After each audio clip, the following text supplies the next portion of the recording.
Buen día, profesor y compañeros.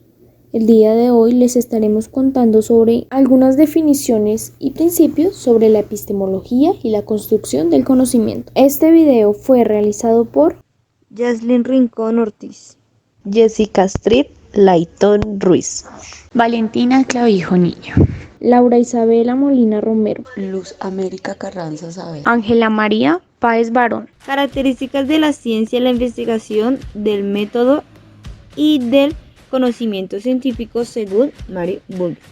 Mario Agustín Burger nació en Florida Oeste el 21 de septiembre de 1919 en Monterreal y falleció el 24 de febrero del 2020.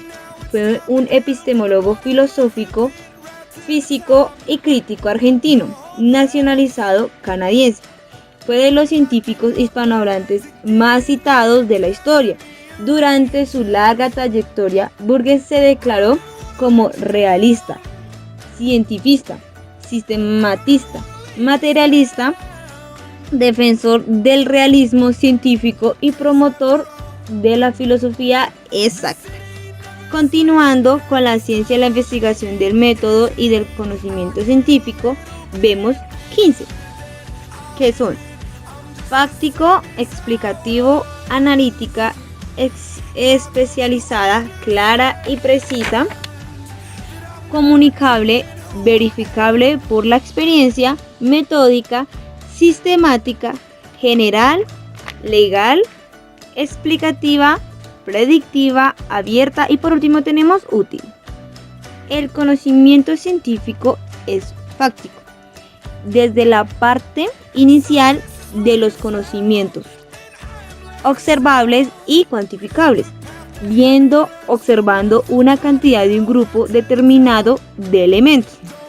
Es además la ciencia explicativa, buscando construir teorías más globales hasta llegar a una conclusión que tenga una coherencia o un mejor entendimiento de esta.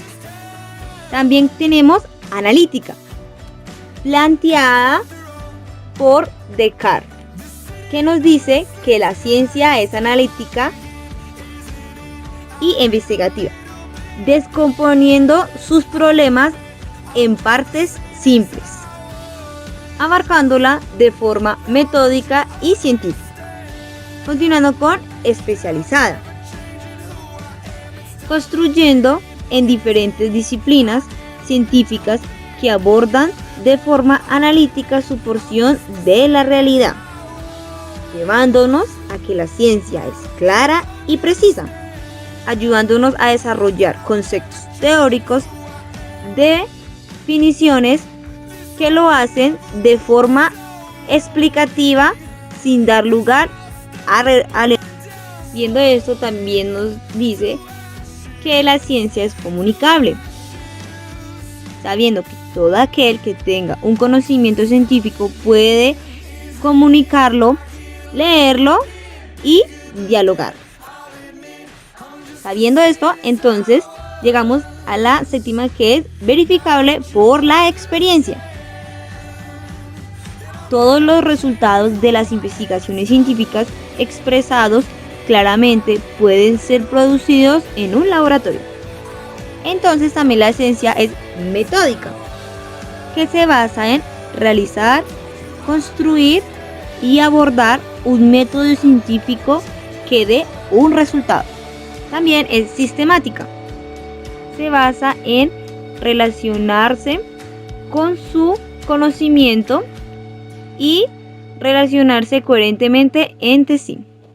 Entonces, podemos decir que es general, buscando ser parte de todos y estudiada por todos, no solo a un grupo determinado. También es legal. Por ende, como es legal, llega a un conocimiento que es universal. Es explicativa, encontrando el sentido de las cosas y el sentido último de la realidad a través del conocimiento científico. También es predictiva, nos permite predecir futuros acontecimientos, fenómenos, aparte de lo que hemos observado y predice las leyes generales que hemos deducido. Es abierta. Por ende, no es un conocimiento absoluto, no cerrado o dogmático, y es corregible. El conocimiento científico es un conocimiento falsificable. Por último tenemos útil. La ciencia bien utilizada sirve para mejorar la calidad de vida en una sociedad moderna. Para continuar, escucharemos la siguiente exposición: Epistemología y ciencia. Buenos días, mi nombre es América Carranza. En esta parte de la exposición vamos a hablar de epistemología y ciencia. Lo primero que vamos a indicar es que la palabra epistemología la podemos definir como el conocimiento, en la parte donde dice episte, y logía o logos, que habla de estudio. Entonces es el estudio del conocimiento. Y la ciencia es aquella que valida un conocimiento creado. La epistemología y la ciencia vienen desde muchos autores. Vamos a iniciar con los griegos. Los griegos desde el conocimiento, o definen el conocimiento a través del porqué y la relación que hay entre los estudios y el mismo conocimiento. Entonces, para los griegos sí era importante que hubiese un estudio previo para definir un concepto o como tal un conocimiento. También encontramos a Aristóteles.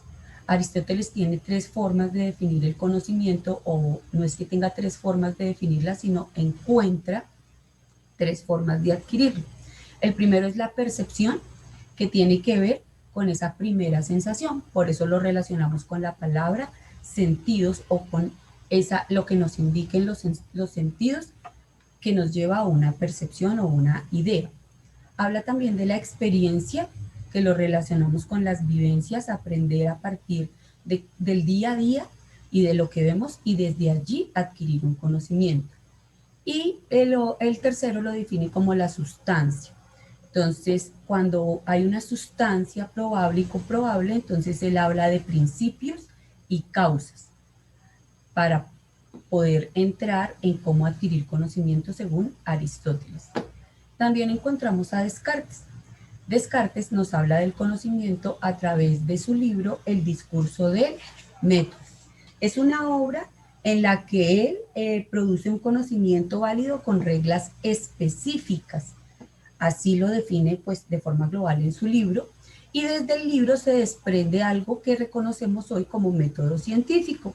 El método científico está con base en el uso de la razón, pero ese uso de la razón tiene unos procedimientos lineales, como son la observación, la inducción, la hipótesis, la experimentación, la demostración y la teoría. Encontramos a Kuhn, que nos habla de paradigmas. Los paradigmas se definen cuando son ideas que pueden ser cuestionadas o puestos a prueba. Ahí encontramos un paradigma. Otra forma de encontrarlos es cuando una idea sobrepone a otra, según su grado de validez. Entonces, siempre habrá un conocimiento, pero tendremos la oportunidad de mejorarlo siempre y cuando este sea válido y comprobable. Y también habla del conocimiento variado. El paradigma de Kuhn dice que hay un conocimiento variado que puede ser falso o verdadero.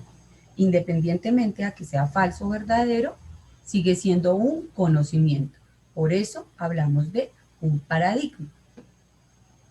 Mario Bunge nos habla de investigación científica y nos habla del conocimiento desde 2 ciencias, la fática y la formal. La fática o la ciencia fática la encontramos cuando es tangible, cuando podemos comprobarla a través de hechos o acontecimientos, cuando es empírica, es decir, que el conocimiento no es académico, sino es más experimental, y habla de 14 principios. La ciencia formal, de la que también nos trae Mario Bunge, la podemos definir, la podemos caracterizar con 3 ítems, que son entes ideales, que el ideal nos lleva siempre a una perfección según el contexto. nos habla de reglas y nos habla de racionalidad. Nosotros podríamos decir que la ciencia fática es moldeable y que la ciencia formal es rígida. Finalizamos también con una filosofía científica, y la filosofía científica nos habla de una realidad total. Esa realidad total nos permite construir una cosmovisión del mundo muy global. Entonces, esta sería la definición o los conceptos que encontramos en la epistemología y la ciencia, o la epistemología y la relación con la ciencia. Para concluir, podemos decir dos cosas. Primero, que el conocimiento se desarrolla a través del sentido crítico o el desarrollo del pensamiento crítico, pero que ese desarrollo del pensamiento crítico lo valida la ciencia cuando lo vuelve un conocimiento creado. Entonces, más allá de un versus, epistemología versus ciencia, encontramos que es epistemología relacionada con la ciencia. Muchas gracias. El escepticismo para la materia de epistemología y construcción de conocimiento en nuestro semestre número 4. El escepticismo es la denominación que recibe la actitud de cuestionar o poner en duda algunas afirmaciones que bajo algunos conceptos se dan por sentado. En la filosofía clásica, el escepticismo es una corriente filosófica basada en la duda de quienes se decía que no afirmaban nada, solo opinaban. El escepticismo es radical, ya que niega todo conocimiento, ya que el hombre no puede conocer la única actitud honrada que se le llama epoe. Epoe es una postura que no emite juicios, sino solo opiniones. El primer filósofo escéptico radical fue Gorgias, sofista griego. Además, el escepticismo radical se autocontradice, ya que afirma que es imposible llegar a la verdad y está afirmando que esta tesis es verídica. El escepticismo también es moderado. Según Hume, historiador, economista y ensayista escocés, no se niega la existencia de los objetos, sino la posibilidad de probar su existencia, porque los humanos estamos limitados a lo que percibimos. Y hay verdades de razón, certezas intuitivas y demostrables. El escepticismo conlleva a los hechos que pretenden decirnos cosas acerca del mundo. Para finalizar, el escepticismo es metódico. Consiste en poner en duda lo que aparece como verdadero y cierto para así llegar a un conocimiento absoluto, sacando todo lo que es falso para llegar así a un conocimiento seguro. Descartes, filósofo, matemático y físico francés, tiene como exponente utilizar un método que opaque como falso a todo aquello de lo que se puede haber en duda, y consta de 3 argumentos. 1. La duda sobre la fiabilidad de los sentimientos. 2. Dificultad de distinguir la vigilia de los sueños. 3. La existencia de un ser superior que no podemos alcanzar. Para finalizar, el escepticismo es metódico. Consiste en poner en duda lo que aparece como verdadero y cierto para así llegar a un conocimiento absoluto, sacando todo lo que es falso para llegar así a un conocimiento seguro. Descartes, filósofo, matemático y físico francés, tiene como exponente utilizar un método que opaque como falso a todo aquello de lo que se puede haber en duda, y consta de 3 argumentos. 1. La duda sobre la fiabilidad de los sentimientos. 2. Dificultad de distinguir la vigilia de los sueños. 3. La existencia de un ser superior que no podemos alcanzar en conocimiento. Y como el escepticismo gira alrededor del conocimiento, surgen algunas preguntas, como ¿qué es? Según el escepticismo, el conocimiento es algo inalcanzable para el ser humano gracias a sus limitaciones. ¿Cuáles son los límites del conocimiento? Según el escepticismo, el conocimiento llega hasta donde los límites del ser humano se lo permiten para que así éste pueda ser comprobado. ¿Es posible el conocimiento? Según el escepticismo, el conocimiento no es posible, ya que no todos estos son verificables. Y por último, ¿en qué se fundamenta el conocimiento? Según el escepticismo, El conocimiento se fundamenta solo en lo que es El dogmatismo. El dogmatismo es una corriente filosófica que surge en la Edad Media en el siglo VII y siglo VI a.C. Es una doctrina en la cual el espíritu humano puede conocer la verdad. Tuvo como representantes a Tales de Mileto, quien nació en el año 624 y falleció en el 546 a.C. Su dogma es señalar el agua como el principio de las cosas y esta como el principio de la vitalidad. Anaximandro nació en el año 620 y murió en 515 a.C. No se pregunta qué son las cosas, sino de dónde proceden. Anaxímedes nació en el año 585 y murió en el año 528 a.C. Su dogma, cosmos como animal viviente. Pitágoras, quien nació en el año 570 y murió en 496 a.C. Su dogma se basó en el dualismo órfico, el cual dice que el alma procede de otro mundo. Heráclito nació en el año 536 y murió en el 470 a.C. Dogma del todo fluye, nada permanece en un ser, es decir, por donde nosotros pasamos, otra alma ya pasó. Parménides nació en el año 520 y falleció en el 460 a.C. Su pensamiento dogmático se basó en el ser, mas no en un proceso. Y por último tenemos a Platón. Bueno, esta corriente se basa únicamente en las creencias, por ejemplo, la religión o la política. En la religión encontramos a quienes ven a Dios como garantía de todo conocimiento, y en la política encontramos a quienes defienden su posición sin argumentos. Una de las características más importantes de esta corriente es que aquellas personas que tienen X o Y creencia se creen dueños de la verdad absoluta. No aceptan ni cuestionamientos ni aceptan opiniones de los demás. Gracias. Gracias por su atención a la exposición del dogmatismo. Ahora le daremos paso a Las 5 mejores escuelas filosóficas imprescindibles para entender la vida.